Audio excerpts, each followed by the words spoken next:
Shalom, saudara dan saudari yang terkasih dalam Tuhan kita Yesus Kristus.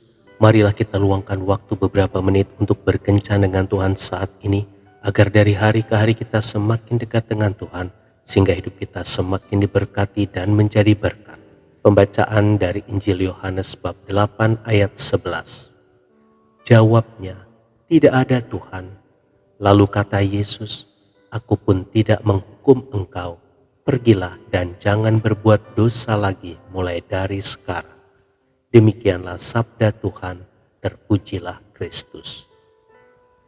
Saudara dan saudari yang terkasih dalam Tuhan kita Yesus Kristus, ada seorang penyiar radio dan pengisi suara ternama yang mendapat julukan The Golden Voice. Ia bernama Ted Williams. Ia suka mabuk-mabukan dan kecanduan obat terlarang. Hasilnya ia kehilangan pekerjaan impiannya. 3 bulan setelah menghisap kokain, kekayaannya yang dikumpulkan selama 5 tahun ketenarannya hilang lenyap.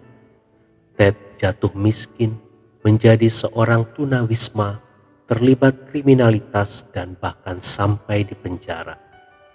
Ted kemudian bertemu dengan seorang dokter yang menawarkannya untuk rehabilitasi. Tetapi ia tidak sungguh-sungguh dan keluar setelah 12 hari tinggal di tempat rehabilitasi. Kemudian ia mengonsumsi alkohol sampai akhirnya ia merasa jera. Sekali lagi Ted kembali kepada sang dokter untuk memohon kesempatan kedua. Kesempatan kedua itu digunakannya dengan sebaik-baiknya dan membuahkan hasil, dan ia merasa bersih kembali. Saudara dan saudari yang terkasih dalam Tuhan kita Yesus Kristus, seorang wanita dalam kitab suci yang kedapatan berbuat zina mendapat keberuntungan yang sama. Para ahli Taurat dan orang-orang Farisi membawanya kepada Yesus dengan keinginan agar wanita tersebut dihukum rajam dengan cara dilempari batu sampai mati. Tetapi Yesus justru memberinya tiket pengampunan. Tiket pengampunan tersebut tidak lain merupakan wujud dari kesempatan kedua yang diberikan oleh Yesus. Saudara dan saudari yang terkasih dalam Tuhan kita Yesus Kristus, kita sebagai orang berdosa juga diberikan kesempatan kedua oleh Yesus untuk memperbaiki diri kita. Tetapi ingat, kesempatan tersebut diberikan bukan untuk disia-siakan, melainkan harus dipergunakan dengan sebaik-baiknya. Perhatikan bahwa ketika Yesus melepas perempuan itu pergi, dia berkata, pergilah dan mulai sekarang jangan berbuat dosa lagi.